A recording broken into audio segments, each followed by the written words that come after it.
urging additional military assistance to the Israeli Defense Force, including ammunition, interceptors to replenish the Iron Dome, and we've moved the U.S. carrier fleet to the Eastern Mediterranean, and we're sending more fighter jets there in that region, and made it clear to the Iranians, be careful. We want to make it real clear. We're working on every aspect of the hostage crisis in Israel, including deploying experts to advise and assist with recovery efforts. Now, the press is going to shout to me, and many of you are, that, what are you doing to get these folks home? If I told you, I wouldn't be able to get them home. Folks, there's a lot we're doing. A lot we're doing. I have not given up hope on bringing these folks home. But the idea that I'm going to stand here before you and tell you what I'm doing is bizarre. So I hope you understand how bizarre I think it would be to try to answer that question. In the days ahead, we're going to continue to work closely with our partners in Israel and around the world to ensure Israel has what it needs to defend its citizens, its cities, and to respond to these attacks.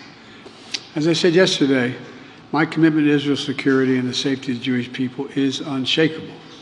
The United States has Israel's back, and I have yours as well, both at home and abroad. You can see the pain in some of your faces as I walked into this room. You okay, kiddo? Well, your fear for family, friends back in Israel. You worry about kids being targeted in school, about going about their daily lives. You're hurt by the downplaying of Hamas's atrocities and blaming Israel. This is unconscionable.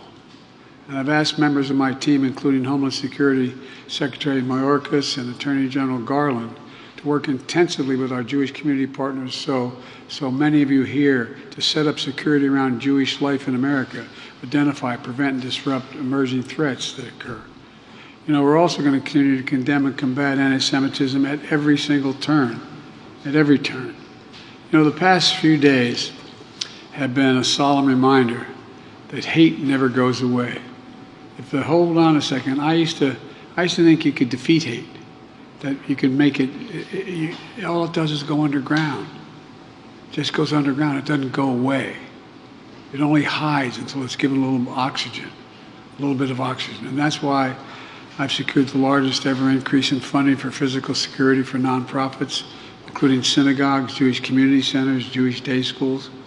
And in May, we released the first ever national strategy to counter anti-Semitism with the input from many of you in this room. Many of you in this room helped write that. It's the most ambitious, comprehensive effort to combat anti-Semitism in American history, in all of American history. And we're aggressively implementing it.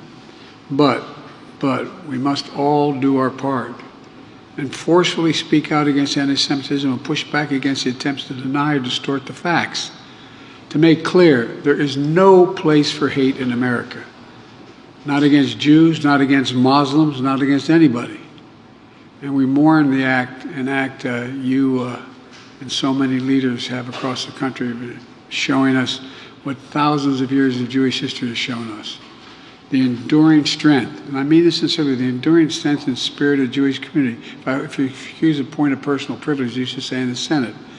That's why I took my kids, everyone when they turned 14 years old, one at a time, put them on a plane and took them to Dachau.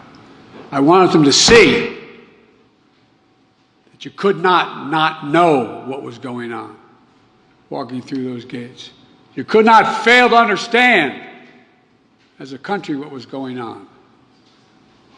And that's a fact. It had a profound impact on my children and my grandchildren. Some thought taking a 14-year-old grandchild was not a mistake, but I took them one at a time. I got 3 more to go. And folks, it's important. The miracle of Israel is Israel. It's Israel itself. The hope it inspires. The light it represents to the world. And folks, I